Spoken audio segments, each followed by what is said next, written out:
That's exactly why I bring the stakeholders in at the very beginning of a marketing strategy so I can get buy-in. Everybody can understand marketing because, marketing feels so confusing to the team. Also, then you can get your messaging, the messaging that's established, flowing throughout the organization. So everyone's talking about it the same way. And you can get all of those stakeholders excited to participate in marketing and become internal content creators. These things move the needle sales-wise. And so many companies are afraid to allow their employees to shine in that way because they're like, someone else will recruit them out. No, it will benefit your business so much to be able to do that and highlight these genius people that work in your company.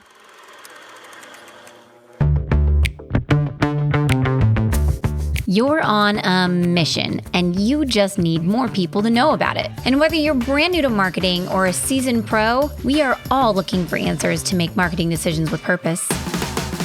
I'm Monica Pitts, a techie, crafty business owner, mom, and aerial dancer who solves communication challenges through technology.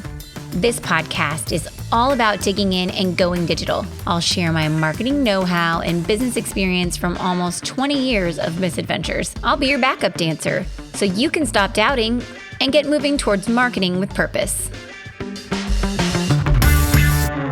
Hello again, and welcome back to Marketing with Purpose. My name is Monica Pitts, and as always, I'm your host, and I have a special guest with me. I have Sarah Block with Tiny Marketing, and we talk about websites all the time on this podcast, all the time, and we kind of dip our toes into marketing, and I know a lot of you have really small marketing departments, like maybe a quarter of a person marketing department.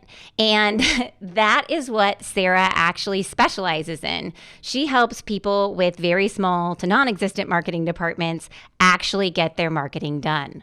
What? I know. So we're going to learn her 4C content marketing method today, and she's going to teach us how to get our marketing done without taking up all of our time. So before we dig into that, though, Sarah, why don't you go ahead and introduce yourself and your business, Tiny Marketing, and maybe even tell us about how you got there, because it's usually like a little windy path that gets people where they are. Yeah, you're going to be surprised it's not super windy, but I'll get into that. So I started Tiny Marketing after working for a giant group of construction companies, and I was a one-person marketing department. We were an EOS company, so I was the head of marketing, and I had to figure out how to market for 7 different companies that had 7 different audiences, and they all had different revenue goals. It was insane. But that sounds like a mess. Yeah. Like, how many hours a week were you working? Like 100? Yeah, pretty much. It was absolutely insane. And I just felt overwhelmed and like I was set up for failure. And one day I was like, well, forget this. I need to figure it out. So I sat down and I started formulating what I do now, which is my Tiny Marketing framework, where I streamline, systematize, automate, and then outsource the pieces that we can't fit in-house. And now that's what I do for everybody. So it all starts with streamlining, which is my strategic story, where I build an all-in-one system with your messaging, your content, and your marketing strategy. And then everything else is content-led and married to business development so that you're getting the most bang for your buck. Every content marketing piece you do is also moving the needle on business development and those relationships that bring in leads and referrals.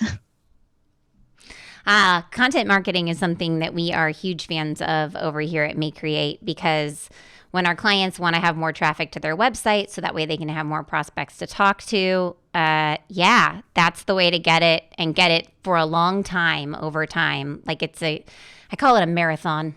It's a marathon, not a sprint, friends, but it pays off, right?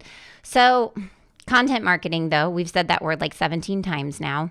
What does it mean? Because not everybody probably knows. Yeah, it's building your marketing around educating your audience. So the idea is to build your content marketing around a funnel. You have to have that discovery content that gets people in your world and starting to realize they already know what their problem is, but what are some possible solutions for it?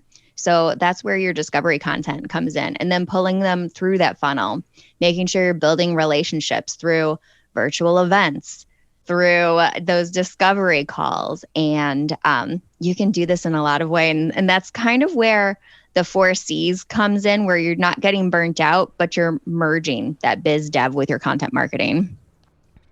What are some examples of content marketing, like the physical tasks that a company might do? Because some people are probably thinking, oh, it's a blog, but it's not just blogging. I think that there's lots of different things that you could do with content marketing. Good God, yes. I mean, at this point, marketing is content marketing because social media is content. Your YouTube channel, podcasts, this is content marketing. Yeah. Your emails are content marketing.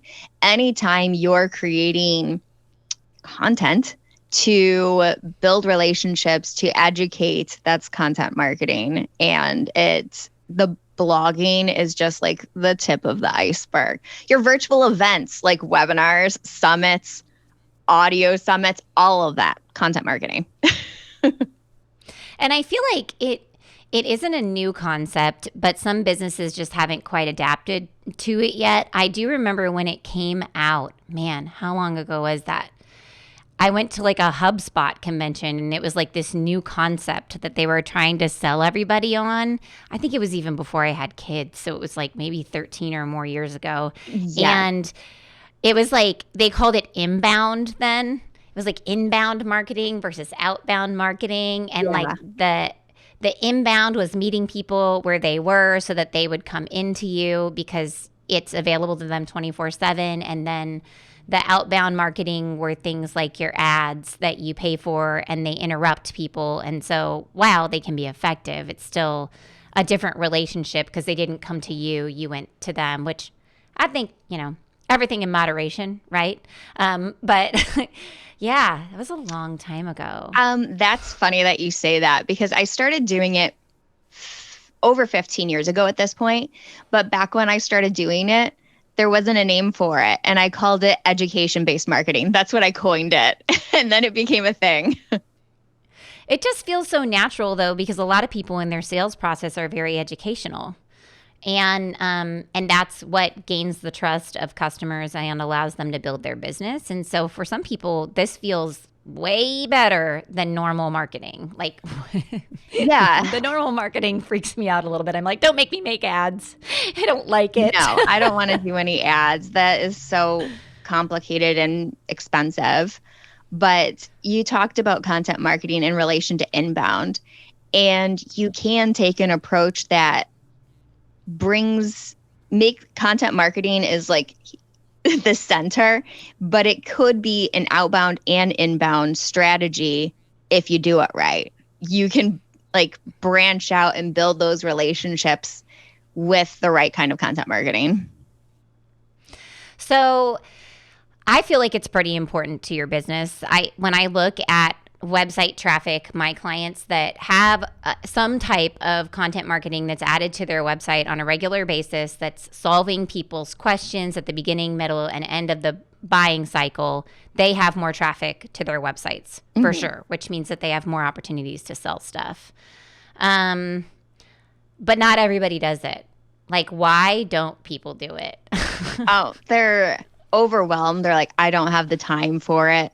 Or they tried it and they're like, I can't do this on a regular basis. And now I look dumb because my last blog post was 3 years ago. Or they started it and they got really excited and did a bunch of it and then they got burnt out. Those are usually the things that I hear. Oh, the blog that's been dead for like 5 years. Whenever I audit a site. I don't know if it's like because I'm in content marketing, but that's the first thing I do is I'll go to your content hub and I'll say, when is the last time you posted something? That's the first thing I check. Yes. Well, and I want to see what kinds of stuff you put out there because usually I'm trying to solve the problem of, are you getting the right visitors to your site and are you telling the right story on your website? And so I like to see what people are talking about in their content marketing to make sure that A, they're bringing in actual people that might buy their services, but B, they're also connecting with them and showing them the personality behind their company. Because, You could just put up a whole bunch of we did public service stuff around the community, and that's I've seen awesome. that so many times. and you still have to talk to people you don't know too, so and solve their problems because they don't really care that you did public service until you solve their problem for them. No, they don't. And jumping off of what you just said, that's something that's missed a lot, is that people, there's layers when you're creating content, and you need to create the messaging strategy first before the content strategy, because that is where your pillars live. That's how your unique value proposition is all in the messaging, and that needs to bleed through to the content. So you need that first. Now, okay, so we just talked about unique value proposition in a podcast 2 weeks ago. And for people who didn't listen to that one, we're talking about kind of your competitive advantages, but a little bit more personal, like your story and why you're the best fit for them kind of thing. But then pillars, some people might not have heard that term. So tell us what pillars are. Yeah. So when you're building out your messaging strategy, what are the 3 things that make sense to talk about that lead to your main offer? So mine, for example, is bringing stakeholders into the marketing strategy so that you get complete buy-in from the very beginning, and you're getting that full funnel look of what customers experience with you. So stakeholders, another thing that I always talk about is internal experts, highlighting them. So building content marketing programs that invite those internal experts as the content creators. And then the other thing I talk about is the process that you need to create in order to actually keep doing the thing and not get super excited, do it for a couple of weeks, and they're that was a lot. I'm not doing that anymore. Process. And I think that your 4C content marketing method revolves around this process, doesn't it? So take us about that awesomeness. Because if people are I'm overwhelmed, I can't do this, I don't have time, you're gonna tell them now. How do you do it with the time that you have? So I have the 4 C's that I walk people through, and it'll go from the most time, which is not that much time, to the least amount of time. So we start with core content, and that would be this, your podcast. It's something that's episodic that you can create on a regular basis. So it would be something like this, or a live stream show, even a monthly webinar could be a core content. It's something you're willing to commit to on a regular basis. But obviously, some people struggle with that consistency. I think sometimes too, people pick something that doesn't fit them because they think it's the right thing, but it doesn't match with their strengths. And so I always tell the story of my brother decided he was going to go stand in front of a group of people and talk. And then he passed out because that's what he does when he stands in front of groups of people. What? I know. And it was for our paramedic association. So it was... And so they called me, and they're like, Monica, your brother just passed out. And I'm like, this is the paramedic association. This is hilarious. Thank God he passed out there. Yeah, he was with first responders. That's crazy. Finding the thing that's right for you. Yeah. He decided in-person speaking was the right thing for him. And he was like, nope, no, it is not. I feel like he just felt like he had to, because that was what people were doing, right? And someone asked him to do it, and he was like, okay. I was like, oh man, Travis. Yeah, that's rough. Agreed. You have to go with what your unique talent is. So maybe you're an amazing writer. Then that's fine. Write ebooks, right? You can publish books. You don't need that heavy of a book for it to be published on Amazon. You can do blogs. There's so many options. If you're a great talker and you can gab with people, do an interview style show. If you hate looking at the camera like me, focus on a podcast. Yeah. Amen. So once you figure out your core content, then what happens? What's our next C? Yeah, the next C is going down a level. So this is less commitment. We're batching now, and it's campaign content. So campaign content is surrounded around an offer that you have, and you sit down and you start mind mapping everything that people will need to know around that offer and what kind of content they would need to lead them into that offer. And you just sit down for a couple days and create all of the content around it. What blogs would you want to create? What podcast episodes? Maybe you pre-record your webinar, but you do it all at one time, and that'll keep your mind super focused on what that content is. You're going to be in that perfect state of mind to create it super fast. And you get it all done. You schedule it out over time. So whatever offer you're promoting during that quarter or that season, you have all the content done at one time. I love that plan. I think that's what I miss with my own marketing is I'll do stuff because it feels right or because, I hear a question a few times and I'm like, I should answer this question. But I don't do that like super intentional offer focused thing, right? And Yeah. I mean, a few times in the past I have, but that's not like my normal mode. Yeah, like, yeah. It's very effective because everything is driving towards that. And it would even work if you have like a brand new lead magnet that you want to get people to, sitting down and getting all of the content together to drive people to that. So you can increase your email subscribers. It's another effective way to do it. But yeah, if your primary goal is to bring in new sales, that's a good way to go. Okay, so friends, don't be like Monica. So if you are just, organically doing things, I'm going to tell you how I feel when I get done with it. Is I get done with it and I'm like, yeah, look, I did all this stuff. It's so great. And people listen to it and they like it. And then I go back to it and I'm like, I should have linked to this resource. I should have talked about this resource. I should have. That's how I feel whenever I don't do this campaign planning that Sarah is talking about. So yeah, the pre-planning stuff. When I'm doing more spontaneous stuff, I do that too, and I just go back and edit, or I'll re-upload the audio file with the mentioning the resource that time. Future you will thank today's you for doing the campaign-based planning. Yeah, it will. It's a lot easier. So then what's our next C? The next C is collab content. So you have even less time. You can't sit down for a couple days and do batching.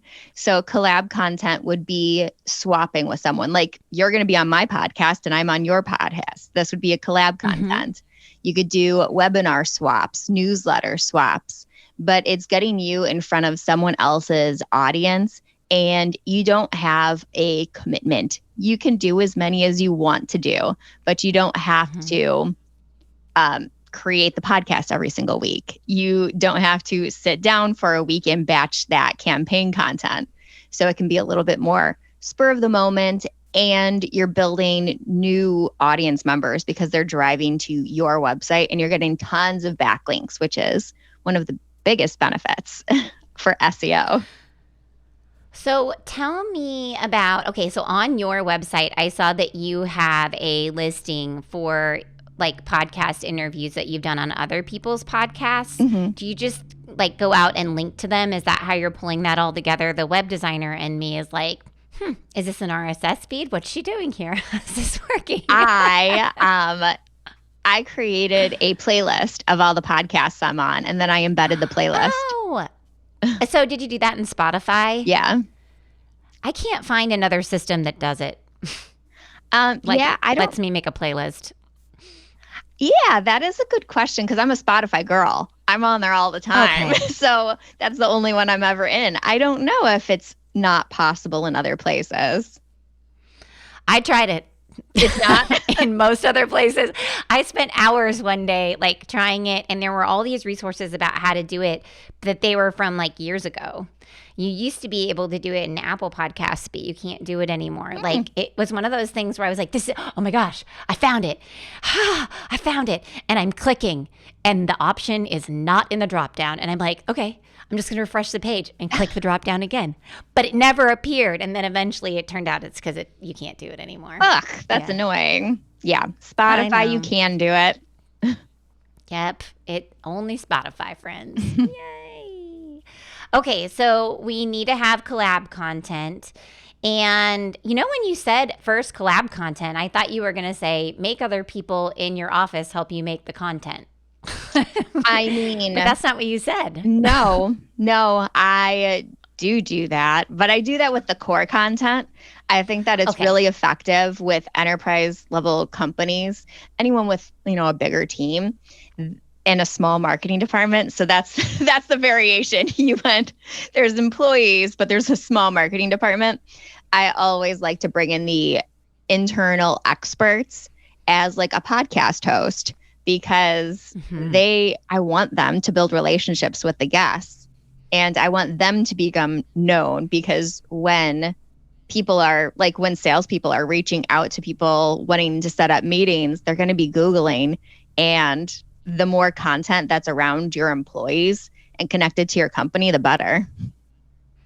I love that idea. Like when we create content for websites, there have been times that I plant myself in a conference room and we'll start talking about things, and somebody will be like, oh yeah, and then such and so does whatever, and I'm like, okay, I don't have such and so on my list. I need such and so to come in because I need to ask such and so these questions, because that's the person that's the expert. And people it's tricky because having had lots of like interns and so forth like helping edit content with me for our marketing, I'm like, yep, you don't understand how this works. And that's not, you know what I mean? Like whatever thing I was talking about in that episode was something that was technical or specific enough. They hadn't been exposed to it before. And I feel like that doesn't build a good story for your company. That doesn't build consistency. You want the people to have read the exact same thing that you're going to tell them when they come in and talk to you. So it's a consistent messaging, and it's hard to do it when you're not the subject matter expert. Can we pause and talk about that? Because that's exactly why I bring the stakeholders in at the very beginning of a marketing strategy, so I can get buy-in. Everybody can understand marketing, because everybody, like, marketing feels so confusing to the team. Yes. But also, then you can get your messaging, the messaging that's established, flowing throughout the organization. So everyone's talking about it the same way. And you can get all of those stakeholders excited to participate in marketing and become internal content creators. These things move the needle sales-wise. And so many companies are afraid to allow their employees to shine in that way because they're like, someone else will recruit them out. No. It will benefit your business so much to be able to do that and highlight these genius people that that work in your company. I 100% agree. 100%. And yeah, I there was a time, like probably maybe 6 years ago, where like one of my employees was like, I've never even heard of this before, Monica. Like, this is the first time you've ever explained this to me. And I was like, that's so weird, because I talk about it like all the time in our blog, all the time. Like I talk about it excessively, and you've never heard about it before. And then I was like, oh my gosh, go subscribe to my email newsletter. Like, this is so crazy to me. Like, cause I was telling the information to everyone else, but I also wasn't like reflecting it back in the way that I should have been. Yeah. So now that's normal. I think at the beginning of planning, I bring in Stacy and I'm like, what do you hear right now? What do we need to talk about? Who do we need to bring on? Who have you spoken to recently that you think is amazing and has great ideas? And so she helps me at the very beginning get it all together. So I do some planning. See, I do some planning. And you have a collaborative approach. You're the employees in there are involved too. It's nice. It's fancy. Okay, so We have the last C. What's the last C? Curated content. So we kind of touched on that with the Spotify list. So curated content is you have no time, none. But maybe you have a couple hours to go find content on a very specific niche topic, and then you can compile it in the most beautiful way. So you can create a podcast playlist. I like to call them mixtapes, where I'll find content around like event marketing and how to sell using event marketing. And I'll create a little mixtape of all of the podcast episodes I find on that topic and send it out to my like email subscribers. Hey, binge this. But that's cool. Yeah, it takes me not that much time. It's helpful for my users, and they don't have to go searching for it. But you can do this in a couple different ways, not just playlists on podcasts. You could do it on YouTube, create these curated lists. You can create a guide on your website using curated content from around the web and mix together multimedia approach with podcasts, YouTube videos, articles, all on a specific topic. It's so helpful for people. It doesn't take you a lot of time, and it gets you showing up more. Well, and I think it builds probably rapport with the people that you're using their resources, because you could like reach out to them and be like, hey, I linked to your video. You're awesome. Thank you. I included you in this guide. And if you want to share it out, here's the link. Mm-hmm. Yeah. So it's another great way to get extra shares too. I see that about once a year per like, okay, so I have these blog posts that I have pinned that are all statistics, right? They're like annual sets of statistics about content marketing or about web design or about how people use technology. And when they like release a new like set of data, mm-hmm. all these people like read this stuff and then they're like, oh, blah, blah, blah. And they make their own. And it all like goes back to the same report. Yes, every time. Anyway, I do see a flood of those come out about the time that those folks release their new reports. But you know, it would be interesting, since you're collecting these reports anyway, if you compiled them, because people are looking for that content. They want the original source, and it's so hard to find, and you have it. That's a great idea. Oh, man, you're smart. I should do that. And actually, okay, very small side note. You know the statistic that like the average attention span of a human is now like shorter than that of a goldfish, right? Yeah. So that was actually released by Time magazine. I didn't know that. I like was digging and digging and digging, and finally I got to the point where I was like in like an article where someone was like, this was originally released by Time magazine and it doesn't actually make sense. And I was like, what? And they were like, it can't be accurate. And then anyway, I was like, yeah, I could do that. You're doing the digging already, and I am telling you, everybody is wasting hours looking for the original sources. That would be a great resource. Boom. I do this. Okay, so those are our 4 C's. Will you repeat them for us so that way we don't forget them? Yes. It is core content like this podcast. It is campaign content. It is collab content, and then curated content. Whoop, whoop. Okay, so I know you help people get stuff done. That was actually one of the reasons I wanted to invite you on the podcast, because when I went to your website and I saw that you automate things, I was like, oh, I love automating. This human is going to be one of my besties. This is so fun. So I just want to geek out for a second and have you tell us about like 1 or 2 tools that you think really help people get organized and get their content marketing done. I love tools. Okay. So 1 or 2, that's going to be hard. 400. Yeah, right? I am the chronic beta tester, always in. So first we were talking about Airtable before we hit record. So I want to touch on how I use Airtable for content marketing. When I have an idea list, I hate content calendars. I hate them because you can't really be agile with them. So instead, I have an Airtable with all of my ideas on there. And then as I adjust it, like when I'm going to publish it and stuff, I can reorder it so it becomes a calendar. So I use it for that. But it's so nice because it's a full database. So anybody who becomes a guest on my podcast, they will automatically be put into that Airtable. Anytime I have a fit call, I can put the idea right in there and then link that guest to it. So it makes it super easy. And I can be agile, which I love. And the other thing I use Airtable for is the biz dev piece of content marketing. So I keep track of all of the people I've reached out to on there. And then I have a dashboard that explains like how many people turned into a collaborator with me, how many ended up becoming a referral partner, how many sent me leads, et cetera, how many turned into a fit call, how many upsold.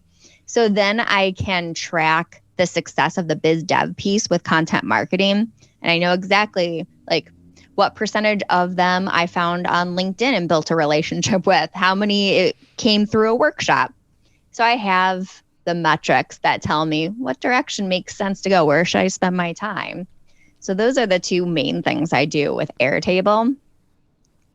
And then one thing that I do with the stakeholder interviews at the beginning is I take the transcript from my stakeholder interviews and I import it into ChatGPT. And then I just ask all of my questions because the answers are in the interview. And then it just pulls everything for me to make it a lot easier and faster. That is so smart. You know what? We should do that at the beginning of our web development process because Stacy has these in-depth sales meetings and she knows the client, like she knows them by the end of it. And then when I have questions like throughout the process, because as the art director, I understand what we're doing, but I don't know them like Stacy knows them. And so I'll look at something and I'll be like, that doesn't, it feels like not quite right. It feels like I should push it this way, but I'm not sure if that's going to like really push them outside of their comfort zone or like get them where they need to go. Right. And so then I go back to Stacy and I'm like, Stacy, oh my God, if I did this, you know, but if I did what you just said, I would have answers. Yeah. I could create Stacy's brain. Yes. In a chat bot. You can name your GPT Stacy's brain and import the transcript and ask the questions you'll have. You can even like guide, like what's their personality like? How should I portray them on this website? Oh my gosh. I'm so happy. You've made me so happy. I love ideas. I'm getting so many. I am glad I made you happy. So you really love Airtable and you love ChatGPT. Is there any other one that you really feel just like saves you a metric ton of time? I used Toasty AI for a long time before Buzzsprout. Is it Buzzsprout? Yeah, Buzzsprout. Added AI into it. But Toasty AI, you can import your podcast episodes and it'll create all of the articles, the show notes, like the interesting points it'll pull. It'll create your show notes for you, everything. How do you spell Toasty? It's Toasty. It's TOASTY.ai. All right, I'm looking at that thing. So that one I've is been really using Otter to do the show notes. Because, like, when we started doing it a long time ago, like, I tried them all, okay? And they were all terrible. The words would always come back all wrong because we speak in slang and they just are weird, you know? And so Otter was really smart. But I also find myself having to pair it with ChatGPT to get what I really want out of it. So it's kind of a dance. I would like Otter. It to be a more direct dance. Yeah, I don't use it. My podcast is published through Buzzsprout and they have AI built in. So I use that now. But Toasty worked really well. Gotcha. And Opus is the other one that I constantly use. It's so quick on editing. I use Descript for editing my podcast and I could do what Opus does in Descript. but it does it so much faster. All I have to do is import the video, and I have my brand guidelines already built in the templates. I'm a big template person. So it creates everything for me in minutes, and then I could just upload it. And if you don't already, you can attach your RSS feed from your podcast to YouTube. So then it'll pull in your audio only podcast and just have your cover image on it. But then I tie the Opus shorts to those podcast episodes to drag people to it, because people will see shorts more often, but then they're automatically redirected to my podcast episode. I just actually found Opus maybe a month and a half ago, and I tried it in the free version, and then I was like, okay. So then I went and tried out the other ones, because you got to try them all. And then I tried to figure out how to do it with all the tools that I already pay for, and they don't do it. And I was like, how can Adobe and Canva not do this? But they don't. No, not nearly as fast. I told you, I'm a chronic beta tester. Opus has been the best. I've worked with 1,000. I just actually bought the full subscription to it at the beginning of this week as I was processing all my podcasts, because I was like, I'm never going to make a single video if I don't have something that does this. I know. And they just recently made it so you can import the entire video. It doesn't just cut the shorts. So that's nice, which I've been working with Opus for over a year. So that's brand spanking new, that option. Mine cuts off at 15 minutes. Maybe I don't have the right package. Does that make sense? Like, it says I can upload up to a 15-minute video and it'll do it. My podcast is generally 20 minutes. So it doesn't get hurt by that. And I wouldn't have paid attention to the limit because of the length of mine. Yes. Okay, so my last question for you before we wrap up, just because I'm really curious. We have another podcast where we talk about how to pick a domain name that doesn't suck. Because it is really tricky to pick a domain name sometimes, because what you want isn't available. And I noticed that your domain name is your name, but your business name is not your name. So tell me how you came around to this decision, and if it does it cause any friction? Does it work for you? Because some people might need to do this, right? This might be an answer for them to find a domain name that doesn't suck. Yeah. So I started with Sarah Noel Block because I started it way before I started my business, and I have so much SEO juice on it. I kept it. Originally, Tiny Marketing was just my content leg. And my podcast was called Tiny Marketing, my live stream show. So I didn't feel the need to have the domain match it. But as my business grew, I needed an LLC. So it became Tiny Marketing LLC. So that's the roundabout. But it really worked out because, my domain comes up for Sarah Noel Block or Tiny Marketing, because I just have it listed as Sarah Noel or Tiny Marketing by Sarah Noel Block on everything. So it hasn't caused any friction. But I do have now, I have Tiny Marketing domains available that you can go to my regular website with that just forward to it. Gotcha. Well, and luckily too, your name is not a hot mess. It's pretty easy. It's spelled the way you think it's spelled. Sarah's with an H. But I could only imagine if it was my maiden name, if it would have been Monica May Schumacher, May with an E, and then SCHUMACHER. Could you even imagine? If I were to do that, I would give how authors have pen names and there's show names. I would just do that. I would do Monica May. Yeah, done. Then that's easy. Yeah. People can go to monicamay.com. Yeah, and now they just go to MayeCreate.com because, that's where it came from, friends. The May is a family name, and it's in the middle of my two names. Yep, middle name. There you go. And it's my grandma's and my great-grandma's and my daughter's. We're all Mays, M-A-Y-E. There you go. That is sweet. Yeah, I actually picked my, to use my full name because of SEO. So before I even decided what I was going to go by, I was checking out the SEO for it. So I'm the only person who shows up. And that was the reason I chose it. Well, and it's easier to optimize something for a more specific term. So then you are going to show up if people know your name. And that's awesome. It's like if a business is like Speedy Plumbing and there's 7 Speedy Plumbings all over the U.S., it's not quite as easy to show up for that one. Yeah, it's kind of nice the way it's structured now because I have so many things under Tiny Marketing and my name that all of my things show up for either term. And now you know.